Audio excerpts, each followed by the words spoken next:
ओम नमः सदेवे। ओम नमः सदेवे। ओम नमः सदेवे। मंगलम भगवान मीरो मंगलम गौतमोमणि मंगलम कुंद कुंदाद्यो जैन धर्मोस्तु मंगलम सर्वमंगल मांगल्यम सर्वकल्याणकारकम दानं सर्वधर्माणां जैनं जयतु शासनं जैनं जयतु शासनं वन्दितु सर्वसिद्धे दुर्मचल मनोभवंगतिं पत्ते मोक्षामि समय पावण मणिमो सुध केवली भणिरम नमः समय साराय स्वानुभूत्या चकासिते चित्स्वभावाय भावाय सर्वभावान्तरच्छिदे।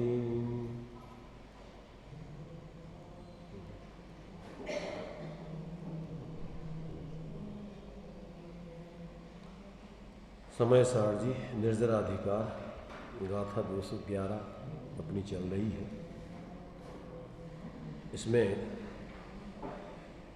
ज्ञानियों की इच्छा नहीं होती है, इसलिए ज्ञानी अपरिग्रही होते हैं। अब उनको किस किस की इच्छा नहीं होती है, उनके क्या क्या परिग्रह नहीं होता है, किस रूप में वो परिग्रह है, उसका यहाँ पर विशेष रूप से स्पष्टीकरण चल रहा है। सामान्य से तो वो अपने निःशुद्धात्म तत्व को ही अपना सर्वस्व जानते हैं, मानते हैं और उसी में लीन होते हैं और किसी की भी इच्छा उनको नहीं होती है। यदि निचली भूमिका में होती भी है तो मोक्ष की होती है। काय की होती है? यदि विकल्प दशा है तो उनको मोक्ष की कामना चलती है कि हमारी परिणति में पूर्ण स्वाश्रित मोह रहित परिणति प्रकट हो जाए, हम पूर्ण स्वाश्रित जीवन जिए, किंचित मात्र भी हमारा पराश्रित जीवन न रहे। ऐसी उनकी भावना विचार सविकल्प दशा में होता है, पर एकांत से नहीं। उनके साधकों की बात चल रही यहाँ, सम्यक दृष्टियों की। उनको अपने निःशुद्धात्म तत्व की श्रद्धा, ज्ञान और आंशिक लीनता तो वर्तती ही है, क्योंकि ज्ञानी चतुर्थ गुणस्थान से हो जाते हैं और अंतरात्मा 12वें गुणस्थान तक कहलाते हैं। 13वें गुणस्थान में वो परमात्मा, सकल परमात्मा, और फिर शरीर से रहित, कर्म आदि से रहित, राग आदि से रहित होकर और फिर सिद्ध दशा को प्राप्त करके वो सिद्ध परमात्मा बन जाते हैं। परंतु जो भेद विज्ञान पूर्वक, आत्मज्ञान पूर्वक, स्वरूप की आंशिक स्थिरता पूर्वक सम्यक दृष्टि बन जाते हैं, तो अभी चारित्र में उनके जब तक पूर्ण स्वरूप की लीनता नहीं होती, तब तक वो अपनी शुद्ध परिणति के साथ साथ ऐसा शुभ विचार भी चलता है, भावना भी चलती है अपने पूर्ण उस मोह रहित दशा प्राप्त करने की। और बाहर में उस मोह रहित दशा को प्राप्त करने के लिए निर्वृत्ति रूप साधु पद है, तो वो साधु पद की भी भावना भाती। वो दिन कब आएगा कि जब हम संपूर्ण परिग्रह को त्याग करके और मुनि बन करके अपने स्वरूप का उत्कृष्ट ध्यान करके जंगल में अपनी आराधना करेंगे। तो ज्ञानियों को निचली भूमिका में उत्कृष्ट जीवन जीने की भावना, विचार, ये सब चलते हैं, परंतु इस विकल्प को, इस शुभ भावों को भी वो वास्तव में ही जानते, क्योंकि ये भी पुण्य बंध का कारण है। इसको भी वो चाहते नहीं हैं, उनके जीवन में होती है, ये बात अलग है। जैसे भी रोगी व्यक्ति के जीवन में औषधि खाते हुए, परहेज करते हुए बीमारी पाई जाती है, तो उस बीमारी से निवृत्ति करने के लिए वे औषधि भी खाते हैं, सावधानी भी रखते हैं, और समय पर औषधि आदि नहीं मिले तो वो बराबर उस संबंधी क्या है, कभी गुस्सा भी करते हैं कि हमारी समय पर औषधि तुम नहीं लाए, हमने कहा था तुमसे। परंतु साथ में ये भी उनके ज्ञान में बढ़त रहा है, ये भी उनके श्रद्धान में बढ़त रहा है, ऐसी भी उनकी भावना चल रही है कि औषधि और ये बीमारी कब छूटे, पूर्ण स्वस्थ हम कब होवे। तो उस बीमारी को वो चाहते नहीं, उस औषधि को लेते रहना उनका भावना नहीं है। छोड़ने की वियोग बुद्धि से उस औषधि का भी सेवन करते हैं। ध्यान तो एक साथ लगा रहे तो केवल ज्ञान हो जाता अंतर्मुहूर्त में। ये मोक्ष दशा की बात है क्या? ये विचार ध्यान कहाँ की बात है? आत्मभ्रांति जिसको अभी स्वरूप का बोध ही नहीं है, तो उसके लिए पहले तत्व निर्णय करने के लिए विचार करो और फिर स्वरूप का ध्यान करो, ये तो उसके लिए है। आत्मभ्रांति सब, अरे मोक्ष होने पर फिर जब पूर्ण स्वरूप में लीन हो गए तो अब उसको क्या कहोगे, ध्यान कहोगे क्या?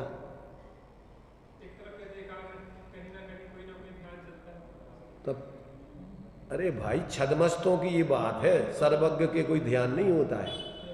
सर्वज्ञ तो अपनी पर्याय में पूर्ण स्वरूप में लीन हो गए, तो अब उनके लिए कार्य हो गया, तो अब कारण उनका ध्यान का कार्य छद्मस दशा का है।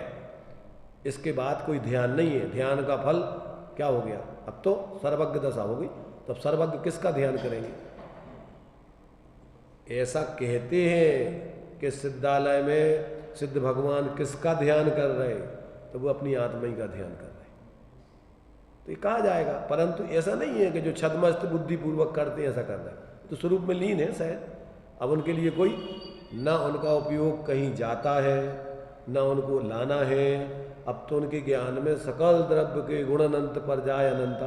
अब उपयोग वो कहाँ एकाग्र करेंगे, कहाँ से हटाएंगे, कहाँ लगाएंगे?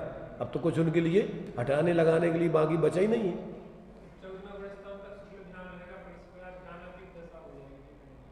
अरे 13वें गुणस्थान में अब ध्यान का उपचार है, जो उनके लिए जो दो ध्यान बतलाए हैं 13वें गुणस्थान में। कौन से? सूक्ष्म क्रिया प्रतिपाती और व्युपरत क्रिया निर्वृत्ति, ये तो उपचार से है। वास्तव में तो वहाँ अब कोई पुरुषार्थ बुद्धिपूर्वक नहीं है, वो तो सहज दशा बनती है उनकी, कि जब उनकी मोक्ष होने की स्थिति आती है तो सबसे पहले उनकी योगों की सूक्ष्म दशा हो जाती है। कौन सा ध्यान हो जाता है फिर? सूक्ष्म क्रिया प्रतिपाती, सूक्ष्म क्रियाओं का जो है अब निरोध होने लगता है, और फिर अंत में व्युपरत क्रिया निर्वृत्ति, संपूर्ण योगों की प्रवृत्ति का अभाव होकर 14वां गुणस्थान हो जाता है। अब खत्म काम। क्या? हाँ, जो क्रियाएं योगों की प्रवृत्ति चल रही थी वो भी अब सूक्ष्म हो गई, बिल्कुल अत्यंत, वो भी अब छूटने की दशा में है, आखिरी स्थिति में पहुंच गए। बाहर में कुछ नहीं है, बाहर में देखो ऑटोमेटिक उनकी दिव्य ध्वनि खिड़ती है, विहार होता है, बैठते हैं, चलते हैं, ये कोई इच्छा पूर्वक नहीं, ये तो उनकी औदिक क्रिया बतलाई है। अघातीय कर्मों के निमित्त से सब औदिक उनकी स्थिति बन रही होगी, तो उसमें कोई उनका बुद्धिपूर्वक कोई कार्य नहीं है, ऑटोमेटिक है, कर्म के उदय जन्य है वो स्थितियाँ। और इसीलिए अपन को सम्यक दृष्टि के जो भोग आदि बतलाए हैं वे भी उनको अपन औदिक खाते में डाला, वो चाहता नहीं है, परंतु अभी चूंकि उनके कसाय है तो वो कसाय का भाव भी औदिक भाव है, वो कोई करना नहीं चाहते, वो तो अभी उनकी स्वरूप स्थिरता नहीं, इसलिए वो भी मजबूरी है उनकी, होगा। निचली गुण स्थानों में कोई उसको अलग कर नहीं सकता है। क्यों? कि वो तो जब तुम्हारी स्वरूप की स्थिरता होगी तो जाति प्रवृत्ति होगी नहीं। तो वो तो जब पर्यायगत तुम्हारी जैसे जैसे वीतरागता बढ़ती जाएगी तैसे तैसे कसायों का अभाव होता जाएगा। वो करना नहीं पड़ता, अस्थिपूर्वक नास्ति सहज होती है। और जब तक अभी तुम्हारी स्वरूप की उस जाति की अस्थि नहीं है तो उसको दूर कैसे करोगे? इच्छाओं से नहीं होती वो, भावना तो भाता है वो, और भावना भाने से मात्र काम नहीं चलता है। वो तो पर्यायगत योग्यता पके, उस जाति का स्वरूप परिणमन हो गए तो उस जाति का परिणमन होता ही नहीं। इसलिए ये मोक्ष का मार्ग कोई अलग जाति का मार्ग है, और जब तक व्यक्ति को उस बात का ज्ञान नहीं होता तब तक वो भ्रमित है, कल्पनाएं करता रहता है, ये कर लूँ, वो कर लूँ, ये कर लूँ। करने धरने से कुछ नहीं। जब अपना सहज ज्ञाता स्वभाव परिणति में प्रकट हो जाता है, जितना जितना उसमें लीनता हो जाती है परिणति की, उसका विरोधी भाव होता ही नहीं है। आचार्यों ने हेतु दिया, समंत्र भद्र स्वामी कहते हैं, राग द्वेष निर्वृत्ति हिंसादि निवर्तना कृता भवति पुंसा अनपेक्षतार्थ वृत्ति का पुरुषा सेवते निरप्तीन। पापों में प्रवृत्ति किसके होती है? पापों में प्रवृत्ति किसके होती है? जिसकी कसाएं हैं, तीव्र कसाएं हैं। राग द्वेष निवृत्ति हिंसादि निवर्तना कृता भवति पुंसा, जिसके राग द्वेष का हुआ निवारण, फिर पापों में नहीं गमन। अब चाहे नहीं जिसे धन दौलत की, कौन पुरुष सेवे राजन। नौकरी करने कौन जाएगा राजा के यहाँ, दूसरों के यहाँ? जिसको कोई चाहिए, धन संपत्ति चाहिए, कुछ लेना है, और जिसको नहीं चाहिए वो काहे को किसी की नौकरी करेगा। ऐसे जिसके कसाएं चली गई, कैसे? स्वरूप अवलंबन से, स्वरूप के आश्रय से। तो अब वो क्या बाहर में पापों प्रवृत्ति करेगा क्या? तो बाहर में कुछ उठापटक करने का भाव रखेगा क्या? कर ही नहीं सकता है। तो ये जो है अस्थिपूर्वक नास्ति सहज होती है, पर ज्ञान में ऐसा अपन को नास्ति का भी विचार चलता है कि भैया ये कब हम इन झंझटों से बचें, कब इन कसायों से बचें, कब हम इन पापों से बचें, कब संसार से मुक्त हों। तो ये तो तुम्हारी ज्ञान में ऐसी भावना है, पर ऐसे विचार करते रहने से क्या पापों से बच जाओगे, क्या कसायों से बच जाओगे, क्या मिथ्या से बच जाओगे? जब तक आप अपने एकत्व भक्त स्वरूप की श्रद्धा ज्ञान लीनता नहीं करोगे तब तक कौन तुम्हें उससे हटावे। क्योंकि वही परिणति जब स्वरूप में जुड़ जाएगी तो बाहर की प्रवृत्ति कौन करे? जब स्वरूप की श्रद्धा ज्ञान लीनता उसकी हो गया तो परद्रव्यों में एकत्व ममत्व कौन करे? परिणति तो वही है। दो काम एक संग नहीं होते, दो ही काम नहीं हो सयाने, विषय भोग और मोक्ष पयाने। दो मुख सुई न सीवे कंथा, दो पथपंथी चले न पंथा, और दो ही काम नहीं हो सयाने, विषय भोग और मोक्ष पयाने। कि तुम बाहर के विषय भोग का भी आनंद लेते रहो और आत्मा का भी आनंद आ जाए। जब आत्मा का आनंद आने लगेगा तो तुम्हें विषय भोगों में आनंद नहीं आएगा। जब निज आत्म अनुभव आवे तब और कछु सुहावे, तब तक आत्म अनुभव। जब तक तुम्हें बाहर में रस आ रहा, आनंद आ रहा, अब आत्मा का अनुभव कैसे होगा तुम्हें? और काय को करोगे तुम?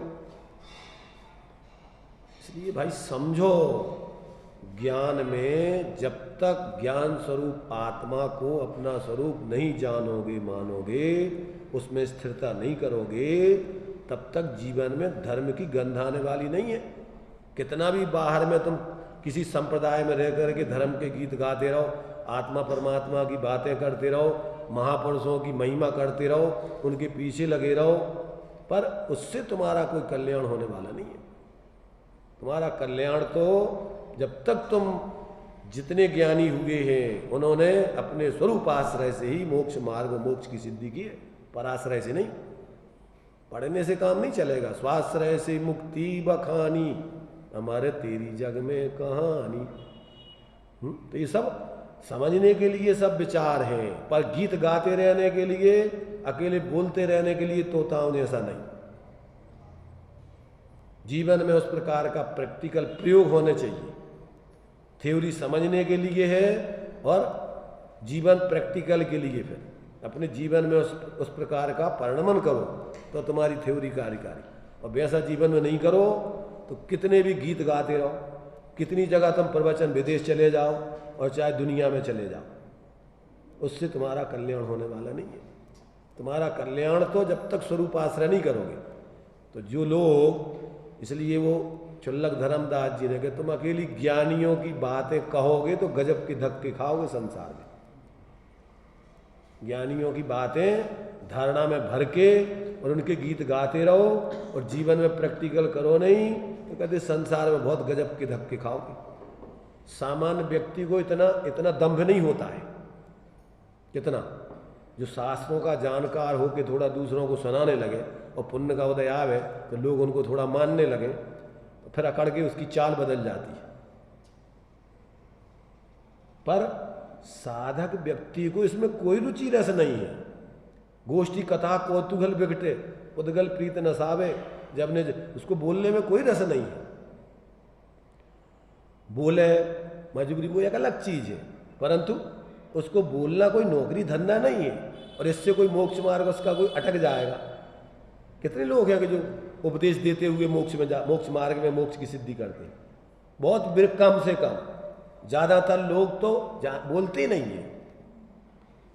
ऐसे अनंत जीव हो गए कि वो बोले ही नहीं जीवन में कभी, निगोश से निकले और यहाँ समझा सुना और स्वरूप में समा गए और उनको बिना ही बोले चले गए। जितने भी अनंत जीव होंगे वो भी। तो कहने का मतलब ये है कि शांति का मार्ग स्वाश्रय में है, न बाहर की प्रवृत्ति में। काय बांग मनः कर्म योगा स आश्रवा, बोलने से सोचने से शरीर की प्रवृत्ति करने से तो कर्मों का आश्रय होता है।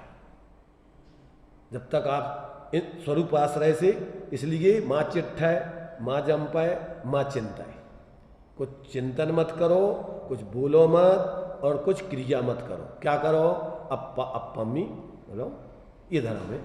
अब वो निचली भूमिका में जितना जितना स्वरूप आश्रय होता जाता है उतनी तो क्रिया रुक ही जाती है, ना तो उतना प्रवृत्ति होती नहीं है, उतना संबंध निर्जरा हो जाता है। अब जितनी अभी उसकी प्रवृत्ति है तो उसमें विवेक पूर्वक सावधानी पूर्वक अनेकांत रूप वस्तु स्वरूप का विचार आदि करता है, बोलता भी है, उसके आधार पर बाह्य प्रवृत्ति भी करता है विवेक पूर्वक, इसलिए उससे पुण्य का बंध होता है। सम्यक दृष्टि को दुर्गति नहीं होती बाहर में, उसके चाहे व्रत होवे चाहे नहीं होवे। कारण क्या है? अरे भाई, उसके मिथ्यात्व और अनंतानबंदी जन्य तो आश्रय होते ही नहीं है। उतनी तो उसकी वितरागता, उतना तो उसकी समीचीनता सम्यक पूर्वक प्रकट हो ही गई।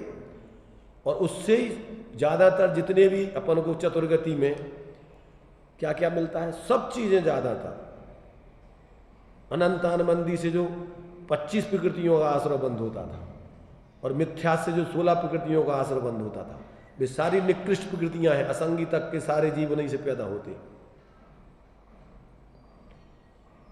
माने ये सोच लो आप, 62 लाख प्रकार के त्रियंश हैं, उससे कट्टी हो गई उसकी। 4 लाख प्रकार के नारकी हैं, उससे कट्टी हो गई उसकी। कितने प्रकार? हाँ, नहीं होती क्या? 84 लाख योनियों में 62 लाख त्रियंचों की स्थितियां हैं, 4 लाख नारकियों की हैं, 4 लाख देवों की हैं और 14 लाख मनुष्यों की। अब पढ़ लिए ना कितने प्रकार के भेद होते हैं। देवियां होंगी, नारकियों में नपुंसक होने पर पहले नरक में, दूसरे नरक में, तीसरे नरक में उनके शरीर की रचना आदि अलग अलग होगी, उनकी सारी प्रक्रिया अलग अलग होगी, सारे भेद प्रभेद अलग होंगे, उनके जन्म लेने के पाथरे वगैरह सब अलग अलग 7 नरकों की क्वालिटियाँ होंगी। तो योनि जन्म स्थान को बोलते हैं, तो उनकी सबके जन्म स्थान की अलग अलग स्थितियाँ हैं। उष्ण योनि बदलाई, शीत बदलाई, तो 5वें नरक तक, 5वें नरक के 2 भाग तक कौन सी है? उष्ण है, बाद में शीत है। तो ये सब जो अलग अलग होंगे कि नहीं होंगे, सब भेद प्रभेद। एक इंद्री से लेके संगी पंचेंद्री तक के जितने त्रयंश हैं वो सब 62 लाख उनकी योनियां आ जाती।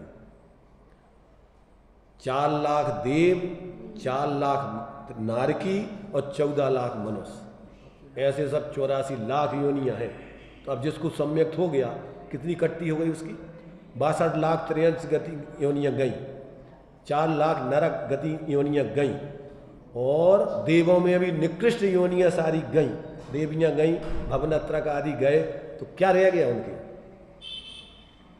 और मनुष्यों में भी नपुंसक गए, स्त्रियां गई, दीनहीन विकलांग आदि गए, कितने से रह गए उसके? एक प्रकार से अनंत संसार में उसका एक बहुत चुल्लू भर रह गया अकेला संसार।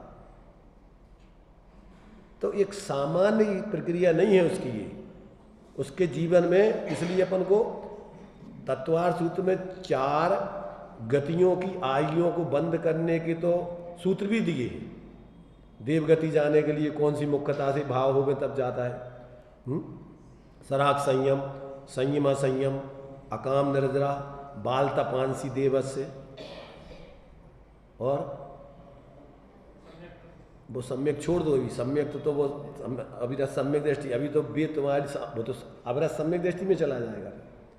तो वो सम्यक के काल में अगर आयु बंधेगी तो उसके नरक आदि और ये सब नहीं बनेगी, त्रियंच आदि।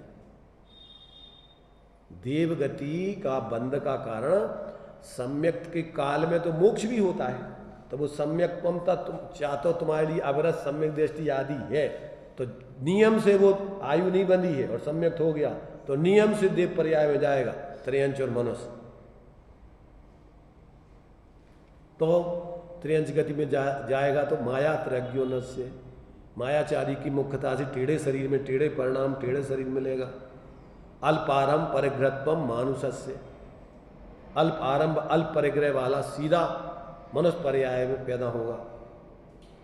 स्वभाव मार्दवम चे, मान कसाय की तीव्रता नहीं होवे, स्वाभाविक होवे निर्माण दशा, तो वो भी मनुष्य बन जाएगा। और ये तो मनुष्य गति त्रियंच, मनुष्य गति से मनुष्य गति की बात है। सम्यक दृष्टि अगर नार की है तुम्हारे से, सम्यक दृष्टि अगर तुम्हारे लिए सम्यक दृष्टि नहीं, मिथ्या दृष्टि की बात चल रही, सामान्य रूप से है वो तो। माने जो मनुष्य आदि पर्याय है तो वो कोई भी चीज पा सकता है वो तो। माने उसके कसाय मान की मुख्यता नहीं हो गए, सरलता हो गए, निर्माण दशा सामान्य, तो वो मनुष्य बन जाएगा। मिथ्या दृष्टि जीव चारों गति में जाता है तो मनुष्य बन सकता है वो। अल्पारंभ अल्प परिग्रह की भाव है, संतोष वृत्ति है, ऐसा व्यक्ति मनुष्य बन जाएगा। मिथ्या दृष्टि है अभी, क्यों कि मनुष्य जब ही बनेगा जब मिथ्यात्व हो, नहीं तो मनुष्य तो नियम से वैमानिक देवम उत्पन्न होगा। वो निश्शील व्रत तत्वम जस वो ये सी के लिए है, कोई व्रत नहीं है, कोई सील नहीं है। और अब उसके अगर सम्यक्त है तो उसके लिए तो ये सम्यक्तम अपन ने सम्यक से दिया, वो तो देव पर्याय के लिए है, मनुष्य होगा तो। अब ये तो मिथ्या दृष्टि के लिए है कि जिसके जीवन में कोई व्रत नहीं है, कोई सील नहीं है, फिर भी वो चारों गतियों में जन्म ले सकता है। सील नहीं जानते, सील संयम को बोलते हैं। संयम आदि कुछ नहीं है, व्रत आदि कुछ नहीं है, तो भी वो चारों गति का पात्र हो सकता है। काय से? परिणामों से। जैसे परिणाम होंगे उसके तो उस गति में चला जाएगा वो। मिथ्या दृष्टि है तो क्या हुआ, क्योंकि मिथ्या दृष्टि भी तो पंच परावर्तन में चारों गति में घूमते कि नहीं घूमते। तो इसलिए ये अपन को सब सूत्र दिए हुए हैं, तो इन सूत्रों में अपन को भावों की मुख्यता से तो में कर्मों का आश्रय बंद होता है। नरक में जाना है तो बहु आरंभ परिग्रह नरकस्य अवसर, नार की जीव कौन बनेगा? बहुत आरंभ परिग्रह, तो बाहर के नहीं, अंदर में तीव्र कसाय संकलेशता जो लक्षण दिया ना, कौन नरक में जाता? अति संकलेश भाव ते जियो। मरना तो बाद में होगा, पहले तो आयु बांधना है तो पहले तो जीना होगा ना। अति संकलेश, रात दिन क्लेश करता रहता है, लड़ता झगड़ता रहता है, किसी से कोई के प्रति प्रेम ही नहीं है, सब द्वेष बुद्धि करता रहता है सबसे। ऐसा जीव कहाँ जाएगा? नरक में होती ऐसी दशा, तो 24 घंटे एक दूसरे से प्रेम कुछ नहीं, द्वेष ही द्वेष, लड़ नहीं झगड़ना। तो जिसके लिए भोगों में, संयोगों में, धन संपत्ति में आसक्ति है बहुत, और उसके कारण से जीवों के प्रति द्वेष रखता है, कोई से प्रेम से बोलते ही नहीं है। क्यों कि प्रेम से बोलेंगे तो खर्चा करना पड़ेगा। बच्चों से प्रेम से नहीं बोलना, पत्नी से नहीं बोलना, परिवार वालों से नहीं बोलना। क्यों नहीं बोलना? कि अगर तुमने थोड़ी भी ढील रखी तो वे के पापा समझा चांद, समझो चांद। इसलिए बिल्कुल खूंखार बने रहो जी, मैं तुमसे कोई कुछ कह ही नहीं पाए।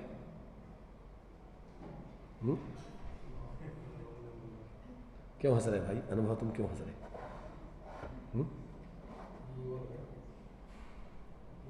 देखते हो तुम किसी को ऐसा? क्या जीवन में तुम्हें दिखाई देते ऐसे लोग? क्या तुम्हारे जीवन में है कि नहीं वो तुम देखो। तो अपन को ये समझना चाहिए कि अंदर में अपन कैसा जीवन जी रहे। क्या अपन को मैत्री भाव जगत में सब जीवों से रहता है कि नहीं? भले सांप्रदायिक बुद्धि से अपन रात दिन द्वेष रखते रहे, दूसरे अपन ने जो अपना संप्रदाय अपना लिया और दूसरे संप्रदाय वालों से रात दिन द्वेष ही द्वेष, उनके प्रति दुर्भाव कर रहे हैं। ये कौन सा भाव है? अरे वे तो बेचारे भोले हैं, मान लो सांप्रदाय के मिथ्या थे, पर तुमने तत्व ज्ञान किया तो तुम्हारा क्या कर्तव्य है कि तुम्हें तो उनके प्रति मैत्री भाव रखो। जीव है, क्षणिक पर्याय है, पर्याय की भूल कितनी देर लगती है। वे तुम्हारे से गौतम गणधर थे, कौन थे वो? विरोध जैनों के बहुत कट्टर विरोधी थे। मर जाना पर जैन मंदिर में नहीं जाना। अगर हाथी आ रहा हो एक तरफ और एक तरफ जैन मंदिर हो तो क्या करना? हाथी के पैर के नीचे कुचल के मर जाना, पर जैन मंदिर में नहीं जाना। इतनी तीव्रता रहती है लोगों में सांप्रदायिक बुद्धि से। तो अपन को यदि ऐसी कट्टरता अपन ने सांप्रदायिक बुद्धि से भर ली है तो ऐसा व्यक्ति तो 24 घंटे पाप ही कमाता है। क्यों? तत्व ज्ञान है नहीं उसको। अरे ये सांप्रदायिकता तो तुम्हारी गृहीत मिथ्यात्व है, इस पर्याय में ग्रहण किया है। धर्म के नाम पर तुमने ऐसी मूर्ता धारण कर ली है। धर्म तो तुम्हें सिखाता नहीं लड़ना झगड़ना, आपस में बैर कराना। इसलिए तो वो अमिताभ बच्चन के पिताजी ने लिखा ना, एक वो गीत लिखा है काय में, लोगों के लिए समझाने के लिए ऐसे मूढ़ लोगों को कि इससे अच्छी तो वो मधुशाला है। मंदिर मस्जिद बैर कराती, प्यार कराती मधुशाला, जहां पर कोई जाति पाति नहीं, एक गिलास में सब बैठ के पीते हैं आराम से, प्रेम करते हैं, गले मिलते, खिलाते खाते हैं आपस में। तो मतलब ये है कि अरे भाई इतना तो वो भी समझते कि धर्म कोई लड़ने झगड़ने लड़ाने झगड़ाने का काम कैसे करेगा, किसी से आपस में द्वेष कैसे कराएगा। अपन तो पढ़ते हैं अकेली भावना, मैत्री भाव जगत में मेरा सब जीवों से। अब ये पहले ये मेरी भावना स्कूलों में चलती थी, लाखों करोड़ों की संख्या में इसकी प्रति बिकी है, पाठ प्रार्थना होती थी इसकी। क्यों? कि इसमें कोई जाति पाति नहीं, जीव मात्र के प्रति आपस में प्रेम और भगवान का सही स्वरूप, देव गुरुओं का सही स्वरूप, धर्म का सही स्वरूप और सभी प्रकार से पाप आदि करने का निषेध है। तो इसमें कोई जाति धर्म में क्या है उसमें? इसलिए अपन को जब तक ऐसा तत्व ज्ञान पूर्वक स्वरूप आराधना का कार्य नहीं करेंगे तब तक ना तो अपने व्यवहार में संतुलन रहेगा, समीचीनता रहेगी, पवित्रता रहेगी, और अंदर में तो अपनी भीतरागता प्रकट होगी नहीं, स्वाश्रय की वृत्ति बनेगी नहीं, तो धर्म कहाँ से हो जाएगा। इसलिए भाई थोड़ा अपन को थोड़ा माने खेचातानी छोड़ करके थोड़ा मध्यस्थ होकर जिनवाणी पढ़े। और ऐसे जो संप्रदाय बुद्धि वाले लोग नहीं है उपदेशक, ज़्यादातर तो टर्र वाले लोग मिलेंगे इस काल में।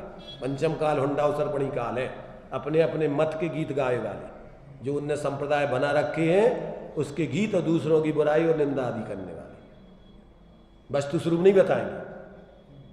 इसलिए अपन को पहले तो निष्पक्ष होकर के वस्तु स्वरूप समझो और समझ करके अपने जीवन में उसका प्रयोग करो, और जीवन में प्रयोग करोगे तो अपन को बहुत शांति मिलेगी, आनंद आएगा।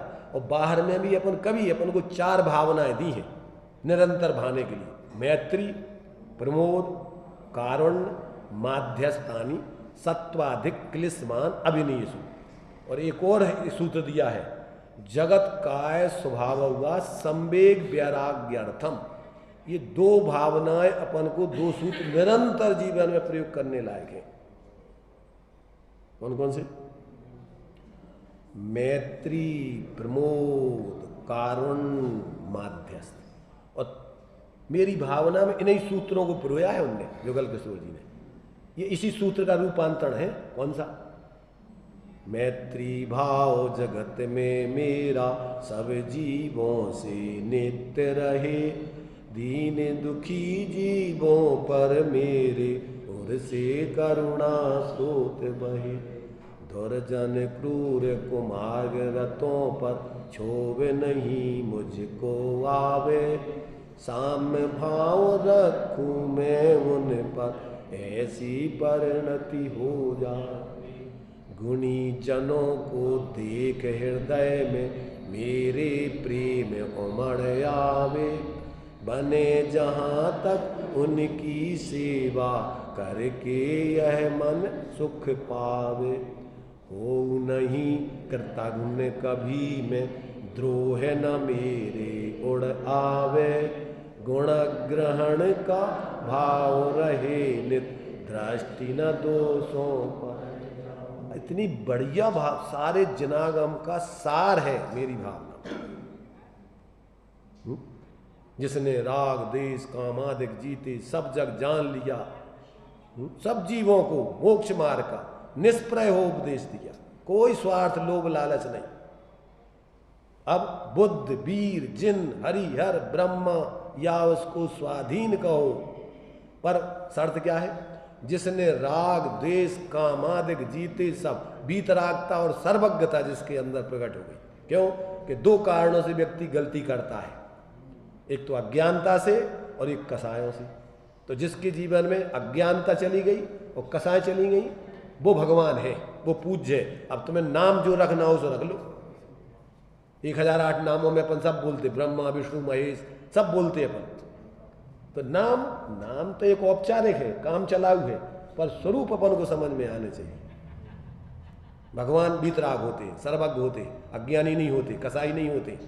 तो अब जिनके कसाय नहीं है, अज्ञान नहीं है, तो अब वो गलती कैसे करेंगे? अज्ञानता में वो कसाय में गलती करता है व्यक्ति, झूठ बोलता है। कैसे? अज्ञानता से वो कसाय से। तो उनके ना अज्ञानता है न कसाय, तब वो झूठ बोलेंगे क्या? किसी को गलत उपदेश देंगे क्या? नहीं दे सकते।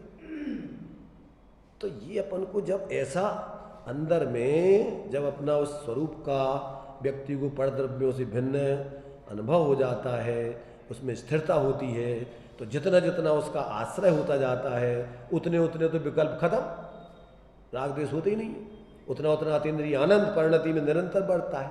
अब जितनी अभी अस्थिरता है उसमें जो अप्रतिख्यान आदि कसाएं हैं, जिस गुण स्थान में है, 4 चौकड़ियाँ कसाय की बतलाई जाती, अनंत आनंदी सम्यक्त नहीं होने देती। हो गया हो तो उससे च्युत कर देती है, सम्यक दृष्टि हो जाए और अनंत आनंदी का उदय आ जाए तो दूसरा गुण स्थान है साधन, अर्थात क्या हो गया? अभी मिथ्यात्व में नहीं आया और सम्यक से च्युत हो गया, तो कहाँ रह गया? दृष्टांत कौन सा दिया कि पेड़ में से फल टूट गया और जमीन पे आया नहीं, पर नियम से अब जमीन ही पे आएगा। ऐसी दशा हो जाती है उसकी अनंत आनंदी के उदय में। अगर उदय चलता रहे तो सम्यक्त होगा नहीं, और सम्यक्त हो जाए, उदय आ जाए तो फिर सम्यक से च्युत हो जाएगा। तो उसका अनंत आनंदी का कार्य है कि या तो सम्यक्त नहीं होने देती और हो जाए तो सम्यक से च्युत करती है। अप्रतिख्यान कसाय का काम एक देश चारित नहीं होने देती, माने किंचित मात्र भी चारित नहीं होने देती, उसका नाम अप्रतिख्यान कसाय है। प्रतिख्यान कसाय पूर्ण यथाख्यात चारित नहीं उच्चारित नहीं होने देती, सकल संयम नहीं, बिल्कुल नहीं, सकल संयम नहीं होने देती। एक देश चारित तो होगा श्राप की, परंतु प्रतिख्यान प्रतिख्यान माने पूर्ण त्याग नहीं होने देती, संयम को ग्रहण नहीं होने देती। तो प्रतिख्यान कसाय चली जाए तो फिर संयम हो जाएगा, आगे के गुणस्थान छठे में से लेकर के ऊपर के गुणस्थान हो जाएंगे। अब जब तक अभी तुम्हारी संजलन कसाय नहीं गई है तो संयम का विघात तो नहीं करती, वो संयम के साथ जाजुल्यमान रहती है। जैसे यहाँ सम्यक प्रकृति है सम्यक्त की, ऐसे ये संजलन कसाय संयम के लिए। सम्यक प्रकृति का क्या काम है? जैसे मिथ्यात के 3 टुकड़े हैं, मिथ्यात, सम्यक मिथ्यात और सम्यक प्रकृति मिथ्यात। तो अगर मिथ्यात का उदय नहीं है, सम्यक मिथ्यात का नहीं है, सम्यक प्रकृति का उदय चल रहा है, तो क्या होगा? सम्यक्त निर्दोष नहीं रहेगा, पर सम्यक्त का घात नहीं करेगी, दोष लगाएगी सर। ऐसे ही संजलन कसाय का क्या काम है? संयम का घात नहीं करती, वो संयम में दोष लगाती रहती। यथाख्यात चारित जैसा वीतराग होने चाहिए वैसा नहीं होने देती। तो छठवें से लेकर 10वें तक जब तक कसाय का संजनन का उदय है तब तक यथाख्यात चारित नहीं होगा। जैसे ही कसाय गई तो 11वें गुण स्थान, 12वें गुण स्थान यथाख्याचारथ हो गया। अब अनंत दर्शन ज्ञान सुख वीर्य आदि 4 घातीय कर्मों का जब अभाव हो जाएगा तब आगे प्रकट होगा। तो ये जो है क्रम है उसका, जैसे जैसे जीव अपने स्वरूप का अवलंबन करता जाता है उन कसायों का उपशम क्षय उपशम आदि होते हुए परिणति में वीतरागता प्रकट होती जाती। उदय चलता है तो मलिनता से संबंधित है, और उपशम क्षय बताया जाएगा तो वो निर्मलता से संबंधित है। ज्ञान दर्शन वीर्य का अपन को निरंतर क्षय उपशम बतलाया है, इसलिए ज्ञान दर्शन वीर्य सभी जीवों के निगोदी अजीब के भी प्रकट रहते हैं। अगर नहीं हो तो जीव अजीब जैसा बन जाए।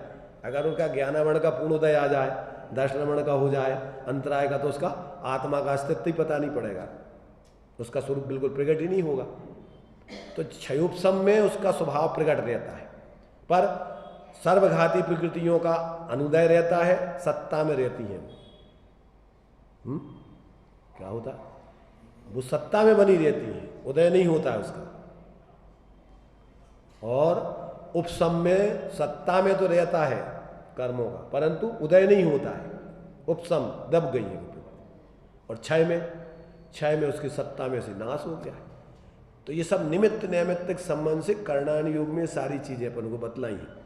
तो जो भी जीव सम्यक दृष्टि बनेगा उसके मिथ्यात्व और अनंत आनंदी का अनुदय ही होगा। अब वो उपशम रूप है, क्षय उपशम रूप है कि क्षय रूप है, पर उसका उदय नहीं होगा, तभी जाकर के ऐसा निमित्त नैमित्तिक संबंध है। उसकी शुद्धता उसके अभाव पूर्वक चलेगी। ऐसी चारित्र में भी जब तक आपके, अभी देखो अनंत आनंदी का 2 काम बदलाए, उसके 2 मुखी कार्य है कि वो स्वरूप आचरण चारित्र भी नहीं होने देती और सम्यक्त नहीं होने देती। अनंत आनंदी के 2 कार्य बदलाए, समझ लेना। इसलिए अनंत आनंदी के उदय में न तो सम्यक्त होता है, और अगर हो जाए उदय आ जाए तो सम्यक से च्युत हो जाता है। तो अब ये अपन को, अच्छा, अब उसका आंशिक स्वरूप का आचरण भी प्रारंभ हो जाता है। सम्यक दृष्टि के अगर स्वरूप का अनंतानंदी के जाने के बाद फिर कसाय अनंतानंदी गई तो उसकी शुद्धता होगी प्रकट के नहीं होगी? उसका नाम है स्वरूप का आचरण प्रारंभ हो जाना। एक स्वरूप का आचरण है पूर्ण कसाय के अभाव में पूर्ण वीतराग दशा वाला। सुनिए स्वरूपाचरण अब जिस होत प्रगटे आपनी निधि मिटे पर की प्रवृत्ति सब। तो संपूर्ण पर की प्रवृत्ति के अभाव में भी पूर्ण स्वरूपाचरण चारित्र होता है। तो वो है तुम्हारा वो पूर्णता वाला, और यहाँ प्रारंभ वाला है। तो अब कहाँ कौन सी बात किस विवक्षा से? तो कहीं तुम लगा दोगे उधर का कि देखो स्वरूप का आचरण देखो मुनियों के होता है, स्वरूप का आचरण अविरत सम्यक दृष्टि कहाँ से होगा? तो कौन से स्वरूपाचरण की बात है? वो तो पूर्णता वाली है, जिसमें सब संपूर्ण पराश्रित की प्रवृत्ति का अभाव होकर के पूर्ण यथाख्याचार पूर्वक की प्रवृत्ति होती। इसलिए देखो भाई, शब्द तो सीमित है और बताना है उसमें 4 बातें बहुत करना है। तो अब कहाँ प्रयोजन बसा, कौन सा उस शब्द का अर्थ क्या है? ये शब्द तो बोलते नहीं है। अयम अर्था नायम अर्था इति शब्दा बदंती ना, ये मेरा अर्थ ये है, यहाँ पर मेरा अर्थ यहाँ पर ये नहीं है। कौन बोलेगा? शब्द तो नहीं बोलेगा, कौन बताएगा? प्रकरण अनुसार बोलने वाला जीने वाला समझेगा कि भैया यहाँ उसका अर्थ ये है, तभी अपन सही तरीके से जी पाएंगे, समझ पाएंगे, अन्यथा नहीं समझ पाएंगे। तो ये सारी बातें अपन को अब शास्त्रों में कितनी चीजें लिखेंगे वो, समझ रहे हैं ना, कितनी विवक्षाएं हैं। अब उनमें से एक तरफ अपन देखते हैं कि 33 सागर तक जो सर्वार सिद्धि आदि के देव होते हैं, कितने सागरों तक चर्चा करते हैं। इसके अलावा और कोई नहीं होता वहाँ, क्योंकि संयम धारण कर नहीं सकते, पापों में प्रवृत्ति करना नहीं है, तब क्या करेंगे रात दिन? और सोना वोना नींद मींद तो होते आती नहीं है। देवों को कोई नींद नहीं आती, नारकियों को भी नहीं आती, मंद कसाय में निष्कसाय में नींद नहीं आती, मंद कसाय में नींद नहीं आती, और तीव्र कसाय में नींद नहीं आती। जब उनको बहुत ज़्यादा चिंता हो गए तो आज तो भैया रात में नींद नहीं आई है।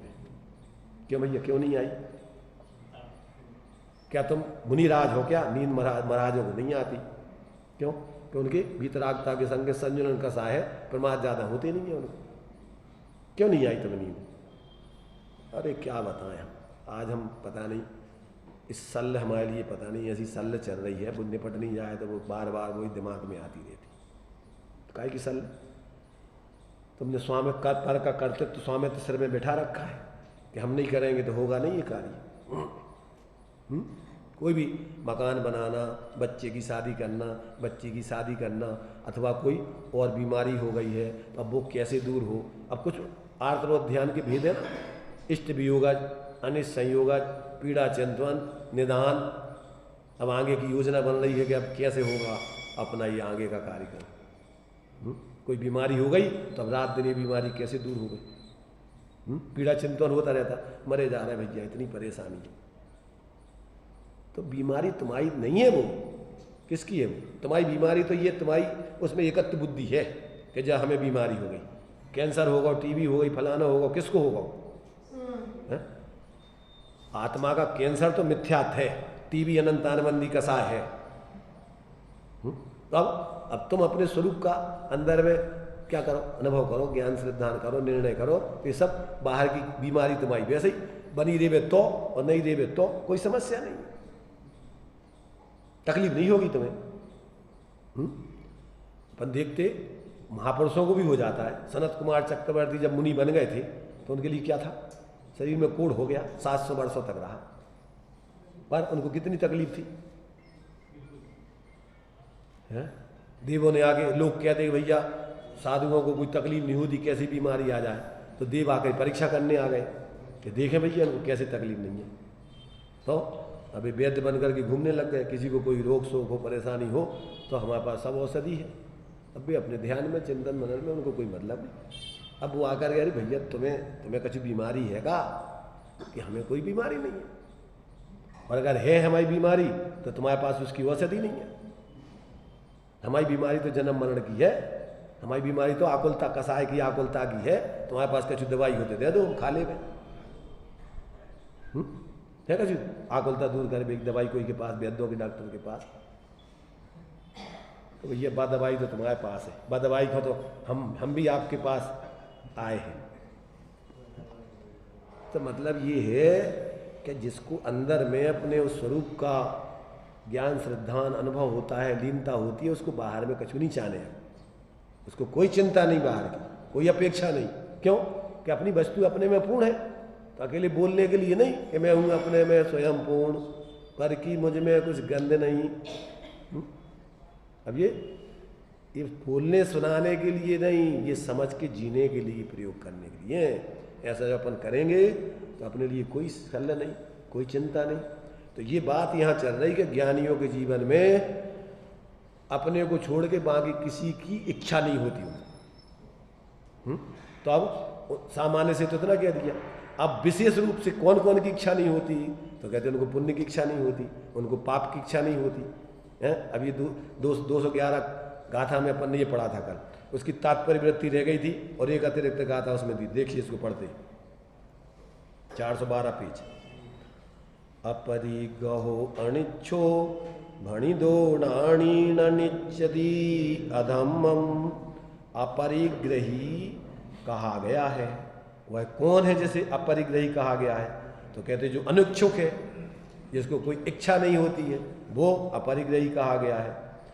जिसके बाह्य द्रव्यों में इच्छा कांक्षा नहीं है, उसके परिग्रह नहीं है, अर्थात वह अपरिग्रही है। इस कारण से तत्वज्ञानी विषय कसाय रूप अधर्म अर्थात पाप की इच्छा नहीं करता। कौन ज्ञानी विषय कसाय को चाहेगा कि हमें पंचेंद्रियों के विषय भोगने को मिलते रहे और हम खूब कसाय करते रहे। अपन बोलत है आत्म के अहित विषय कसाय, इनमें मेरी परिणति न जाए। मैं रहूं आप में आप लीन, सो करऊ हो ज्यों निजाधीन। मेरे न चाह कछु और ईश, रत्नत्रय निधि। अब ज्ञानियों की निचली भूमिका में ऐसी भावना होती है, अगर चाहता है तो वो अपनी पूर्ण स्वाश्रय की दशा चाहता है और कुछ नहीं चाहता। तो कहते ज्ञानी को इस प्रकार से पाप की विषय कसाय रूप अधर्म अर्थात पाप की इच्छा नहीं होती, नहीं करता है। अपरिगहो अधम्मस्य जाणगो तेण सोदी। उसी कारण से विषय कसाय रूप अधर्म का अर्थात पाप का परिग्रह न करता हुआ यह पाप मेरा स्वरूप नहीं है ऐसा जानकर उस रूप परिणमन न करता हुआ दर्पण में बिंब की तरह पाप का ज्ञायक ही रहता है। क्या करता है वो? दर्पण में जो भी सामने होए झलकता है, ऐसे जो भी अपने ज्ञान स्वभाव से बाहर है वो सब ज्ञान में झलकता है। सर्वज्ञ के ज्ञान में सब झलकता है, पर उनको तकलीफ काय कितनी है? ज्ञान में जानने से आने से तकलीफ नहीं है, उसमें एकत्व करके, उसमें ममत्व करके, उसमें फिर जुड़ने राग द्वेष करने से फिर अपन को तकलीफ खड़ी होती है। तो ज्ञानी अपने स्वरूप से, अपने ज्ञायक स्वरूप को ही अपना स्वरूप जानता मानता है, उसका ही अनुभव करता है, इसलिए वो इन सबको पापों को जानता तो है परंतु उसकी आकांक्षा नहीं करता कि जी हम हैं स्वरूप, ये हमारा स्वरूप है अथवा हमें मिलना चाहिए, इनसे हम सुखी हो जाएंगे। इसलिए वो कहते हैं पाप का परिग्रही है, पाप का परिग्रह नहीं होता, उसको इच्छा नहीं होती इसकी। इसी प्रकार से अधर्म पद बदलकर राग द्वेष मोह क्रोध मान माया लोभ कर्म नोकर्म मन वचन काय श्रोत चक्षु घ्राण रसना स्पर्शन नामक 17 सूत्रों का व्याख्यान करना चाहिए। क्या क्या नहीं चाहता ज्ञानी? अब लगाते रहो। जीवा जीव अधिकार में 29 भाव बता दिए, यहाँ कह रहे 17 लगा लो। और 10 लक्षण पूजन में पढ़ते हैं तो 24 पढ़ते हैं, तो परिग्रह 24 भेद और त्याग करें मुनिराज जी। तो कितने परिग्रह का त्याग करता है? अरे जितने तुम्हें भेद सामान्य विशेष करके बताना हो बताते रहो, पर एक अपनी आत्मा को छोड़ के बाकी वो किसी को नहीं चाहेगा। कितना समझ में आ जाने चाहिए। पूजपात स्वामी से पूछा कि साहब हमें संक्षेप में बता दो थोड़ा सा धर्म को स्वरूप, जनागम को स्वरूप। तो कहते जीवश्च अन्य पुद्गलश्च अन्य इति तत्व संग्रह। जीव जुदा पुद्गल जुदा, यही तत्व को सार, और कछु व्याख्यान सो यही को विस्तार। ऐसे तुम समझ लो, इतने में तुम आओ सब द्वादशांग निर्माणी गर्भित हो गई। तब ज्ञानी तुम्हें कभी संक्षेप में बताते हैं, कभी मध्यम रीति से बताते, कभी विधा विस्तार से बताते, वो सब एक ही बात है। अब ये बात जिसकी समझ में आ जाए अब उसके लिए समस्या कुछ नहीं। और ये बात तुम्हारी समझ में चाहे संक्षेप में समझो, चाहे मध्यम रीति समझो, चाहे विस्तार में, पर एक ही बात समझना है कि तुम हो और पर है। निज को निज, पर को पर जान, और फिर दुख का। तो अपन बोलते तो हैं कि आज हमारी घर में तू मैं हो गई है। तू मैं का क्या अर्थ होता है? तू मैं का अर्थ होता है भेद विज्ञान। अबे तक हम समझ रहे थे कि तुम आए हो हम तुम आए हैं, आज हमें समझ में आ गया कि तू है और मैं हूं, मैं अलग हूं और तू अलग है। अरे वो कसाय से तो नहीं होती, कसाय सहित में भी समझ में आ जाए तो कल्याण हो जाएगा। अब इन्हें कसाय तो बीतराग दशा जब सर्वज्ञ हो गया, एक कसाय में ही समझ में आने चाहिए। और आता भी है कि वास्तव में यार भैया कोई काल को नहीं आता। मिथ्या दृष्टि को समझ में आएगा पहले, जब भाई वो उनसे विरक्त होकर के स्वरूप आराधना करेगा। तो अगर लड़ झगड़ के भी तुम्हारी समझ में आ जाए तो भी उससे तुम्हारा हित है, ध्यान रखना। आ तो जाए कैसे उन्होंने कैसे, पर लड़ झगड़ के और तनक भी तुम्हें चापलूसी कर ले थोड़ी, चलो आ जाओ बैठ जाओ खा लो भैया बनूंगा भूजा, तो अब तनक मुँह ढीलो कर आके और बैठ जाओगे फिर। कहावत है 100 जूते खाएं तमाशा घुस के देखेंगे। कितने ही तुम्हारी निंदा अगर कुछ भी होती रहे, बेइज्जती, और फिर भी उतना ही घुसोगे, उतना ही मोही जीवों में, उतना ही कसायों में, उतना ही नहीं में, इतने नहीं आओगे। कितने ही तुमसे कहें, कितनी लड़ाई हो जाए तुमसे घर में, हम के भैया आ जाओ आश्रम में। नहीं, रविंद्र जी कह रहे नहीं, कहे आश्रम में व्यवस्था नहीं बनेगी। क्यों? आश्रम में भूखे मर जाएंगे पर खाने को नहीं मिलेगा। अरे भाई देखो, निश्चिंत हो गए आश्रम में मोल लेके खाओगे, कुछ मांगने भी नहीं पड़े। ऑटोमेटिक व्यवस्था तुम्हारे लिए मुनिराज है, कुछ नहीं बोलते, परंतु लाइन लगा के लोग खड़े होते हैं, हमारे ते हो जाए, हमारे ते हो जाए।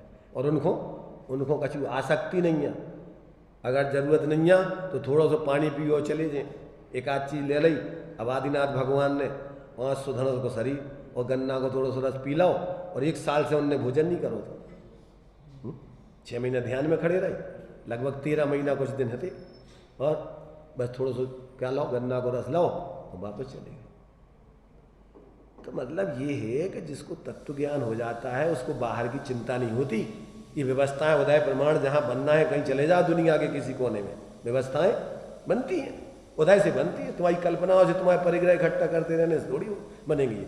इतना विश्वास नहीं होता अज्ञानी जीवों को कि भाई ये सब व्यवस्थाएं, और फिर अगर धर्म के क्षेत्र में लगोगे तो फिर तो और साथ ही साथ पुण्य की व्यवस्थाएं बनेंगी। ये भारत जी बोलते थे कि हम अगर मास्टरी करते रहते तो मोड़ी मोड़ों को रोटी नहीं खुआ पाते। मास्टर थे ना, ये तो सामान प्राइमरी के थे पहले सामान, और हम धर्म में लग गए सब छोड़ छाड़ के, तो फिर हमने कभी जानी के कितने को का सामान बिक रहा बाजार में, समझ रहे? नॉन तेल लकड़ी का रेट नहीं पता हमें का है, क्यों? क्योंकि हमारे बच्चों की शादी भी हम जाते थे जैसे मान लीजिए उसमें, तो लोग कहते थे तुम तो प्रवचन करो पंडित जी, हम सब व्यवस्था बना लें, चिंता मत करो, तुम्हें कुछ नहीं करने, तुम तो आप हम लोगों को उपदेश दो बढ़िया। और एक गाड़ी खराब हो जाए, 4 गाड़ियाँ पीछे खड़ी हों, और अपनी गाड़ी लेके घूमो तो 500 दरवाट टायर फट गो, फलाना होगा, ढीगड़ो होगा, और लगे रहो उसकी नौकरी गुलामी करेंगे। इस मार्ग में लग जाने वालों की तो निस्वार्थ भाव से लगो, बाहर के पुण्य का ढेर लगता है, और उसको चाहिए क्या है? पुण्य की तो इच्छा ही नहीं है उसको, है क्या? अनिच्छुक है पुण्य का वो। पर अपन को अभी समझ में नहीं आती ये बातें, अपन बोला अरे ये तो सब धर्म की बातें हैं, धर्म की बातें हैं झूठी हैं, और तुम्हारी ये मोह की बातें सब सही है? ये धर्म की बातें हैं, और ये सब तुम्हारी ये सब मोह की बातें सब झूठी हैं, कि जो हुआ मोड़ा, जो हुआ घर, जो परिवार, ये पत्नी, ये बच्चे, और ये सब इनसे हमारी व्यवस्था चल रही, और महाराज बेचारे, उनकी व्यवस्था कोई है ही नहीं है बनाएगा। तो महाराज बेचारे हैं, धर्मात्मा बेचारे हैं, क्या मुनि सकल वृत्ति बड़ भागी, कि महाभाग्यवान है कि बेचारे हैं? क्या अभी नहीं आती अपन को, समझ में नहीं आती। अपन को तो सिर पे बोझा लेके घूम रहे, भैया हमारी व्यवस्था बनाएगा कौन? तो यहाँ आचार्य कह रहे भैया समझो, ये सब ज्ञानियों के जीवन में कोई इच्छा नहीं है, इसलिए कोई परिग्रह अपरिग्रही है, एकमात्र अपने स्वरूप को छोड़ के बाकी वो कुछ किसी को नहीं चाहते, किसी में अपनापन नहीं है उनका। ऐसा जो है ये 17 सूत्र लगा लेना चाहिए। उसी प्रकार से शुभ अशुभ संकल्प विकल्प रहित अनंत ज्ञानादि गुण स्वरूप शुद्धात्मा के विपक्ष रूप शेष भी असंख्यात लोक प्रमाण विभाव परिणाम स्थानों का भी त्याग, वो भी सब परिग्रह है। इन सबको भी ज्ञानी त्याग देता है, उसको भी त्याग लगा लेना कि ज्ञानी किसी भी प्रकार के पराश्रय को, प्रभावों को नहीं चाहता। एक अतिरिक्त गाथा इन्होंने देखो इसमें से बुद्धि है, तो वो भी जो है चूंकि ये इन्होंने जीव के विकारी भाव और उससे निमित्त नैमित्तिक संबंध से संयोग आदि लिए हैं, इसमें इन्होंने ज़्यादा कुछ नहीं है। अमृत चंद आचार्य की इसमें टीका में नहीं है, ये अतिरिक्त है। देखो इसको पढ़ने से कुछ नहीं है ज़्यादा, 14वें नंबर की अतिरिक्त गाथा है जयसेनाचार्य की। अभी उनको कहाँ से मिली या जो भी हो, पर उसमें भी अपन को प्रयोजन समझने की बात है, कोई उसमें ऐसा नहीं है कि कोई अन्यथा कोई चीज़ें लिखी। तो देखो इसमें क्या लिखा है, धम्मच्छि अधम्मच्छि आयासं सुतत्मंगपो बेसु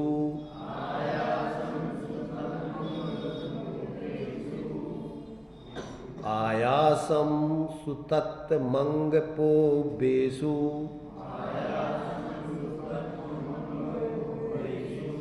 संगम च तहानेयम् देवमणु अत्रियणेरय्यम्।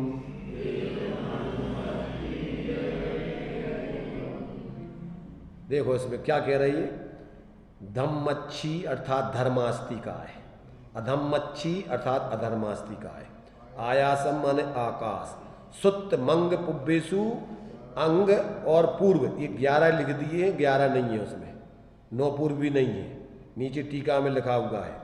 अंग पूर्व का सभी लेना है यहाँ, तो समझ रहे ना, यहाँ तो ज्ञानियों की बात चल रही, मिथ्या दृष्टि की बात नहीं चल रही है कि ज्ञानी किसी प्रकार के इन सूत्र अंग पूर्व जो तुम्हारे से अंग है और पूर्व है किसी को नहीं चाहता। क्यों? कि तो शास्त्र परद्रव्य है, इसलिए उनको भी नहीं चाहता। तो सुत्त मंग पुब्बेसु, तो कहते अंग पूर्व रूप सूत्र चा, और देव मणु मणु मणु तिरिय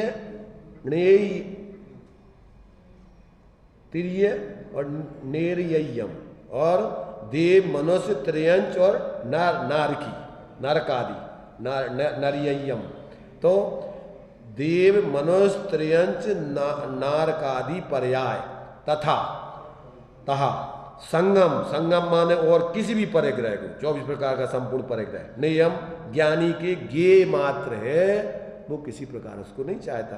टीका में वही दिया है, अपरिग्रही कहा गया है। ऐसा कौन है? वह अनिच्छुक है, जो अनिच्छुक है वो अपरिग्रही है। जिसके बाह्य द्रव्यों की इच्छा आकांक्षा नहीं है वह अपरिग्रही है। इस कारण से परम तत्व ज्ञानी चिदानंद एक स्वभावी शुद्धात्मा को छोड़कर धर्म अधर्म आकाश आदि अंग पूर्वगत श्रुतक ज्ञान बाह्य तथा अभ्यंतर परिग्रह देव मनुष्य त्रयंच नारक आदि विभाव पर्यायों को भी, विभाव व्यंजन पर्याय, इनको भी नहीं चाहता है। इस प्रकार उन्हें ज्ञेय जानना चाहिए। इस कारण से ज्ञानी उस विषय में निष्परिग्रही होकर उस रूप परिणमन न करता हुआ दर्पण में बिंब की तरह एकमात्र ज्ञायक ही जानना चाहिए। जानने से कोई पाप नहीं होता है, परंतु उसमें मूर्छा करने से, एकत्व ममत्व करने से, इष्ट अनिष्ट की कल्पना करने से ये दुख का कारण है। मोह राग रस दुख की खान, निज को निज पर को पर जान, फिर दुख का नहीं लेस निशान। इस प्रकार ये 211 नंबर की गाथा हो गई। अब आगे और भी जो है क्या क्या ज्ञानी के परिग्रह नहीं है किसका, वो विषय चलेगा।